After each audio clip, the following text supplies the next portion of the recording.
Let's go back to conducting technique again. I think some of the most challenging conducting we do is when we're accompanying somebody, whether it's a soloist or something on stage or a choir or something like that. Can you talk about some of the physical conducting challenges and techniques that we can use to help that?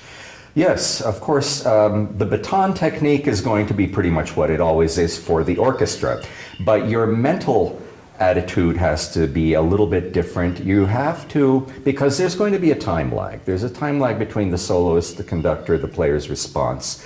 There's a kind of anticipation that you have to have in your mind of what the soloist is going to do, where the soloist is going with a phrase, how much time they're going to take on a rest or on a fermata, and be ready to go and bring the orchestra in at the right time. If you wait too long, the orchestra's going to be late and it's going to be behind.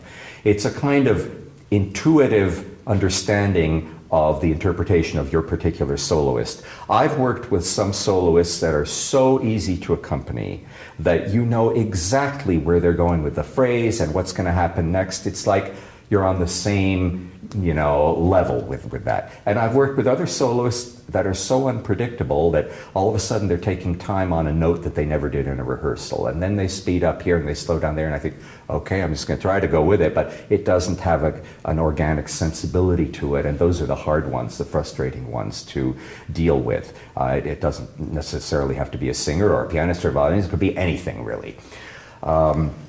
One of the important things to remember when you're accompanying anybody is you need to know the solo line note by note. Know what they have, know their pitches, know their rhythms, know where they have tricky passages where they might slow down a little bit, know where they might pull ahead. With certain romantic period repertory, there might be certain stylistic traditions where here they always slow down because that's how it was done, or here's where they speed up.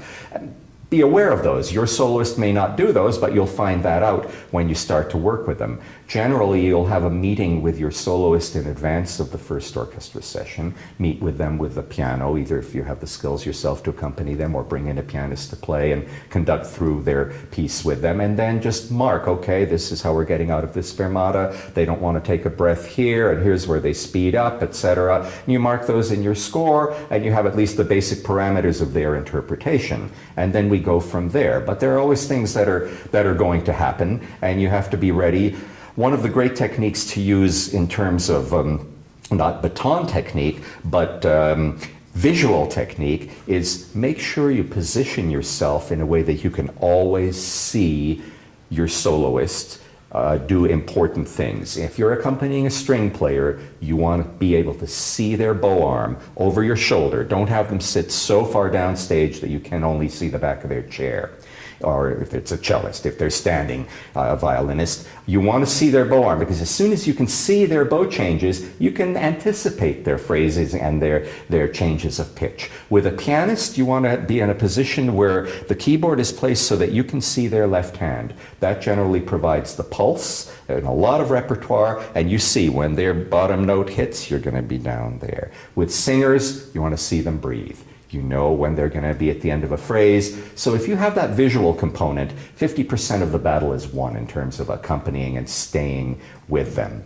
It's challenging, but it's a lot of fun, and it can be different day to day, rehearsal to rehearsal. Some performers are so spontaneous, they're different in every rehearsal, and the performance is different yet. And you think, okay, I'm just going to be on my toes and do what I can. Now, if you're dealing with a chorus, that's different. Choruses are rather interesting beasts. They have a mind of their own, and I've conducted a lot of opera, and I've done a lot of opera chorus work where they tend to sing as a block, but they do their own thing as a block, and all of a sudden the chorus starts to rush, and they all rush together, and you try to hold them back, and you know it can't be done. You have to rush with them in the middle of a Puccini bohème or whatever it might be. They tend to do things as a group. They're trained as a group. Rushing in general, or you mean no, at a certain whatever spot. It happens to be? Whatever it happens to be. At a spot where maybe they've got a lot of stage action. They've got to run around from left to right and sing all this stuff, and they start to rush. And you try to think, oh, I'm going to slow them down. You're going to rush the orchestra, stay with them, or you're going to have a train wreck there. And I've had that occur in a number of stage productions where the chorus has a mind of its own, and they perfectly together amongst themselves, because mainly of stage things. Just maybe momentary, maybe for 3 or 4 bars, and then they're fine again. Pit work is tricky because there's visual problems, there are distance problems.